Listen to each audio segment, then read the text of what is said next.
target yoqtirishga qo'rqardim, pullarim havoga uchadi deb. Assalomu alaykum hurmatli kuzatuvchilar.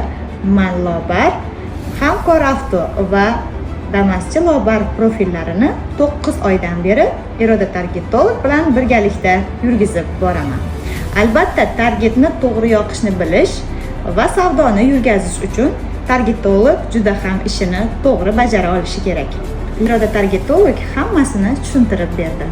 Targetni yoqishni o'zi yetarli emas ekan. Eng muhim narsa targetga qo'yiladigan video.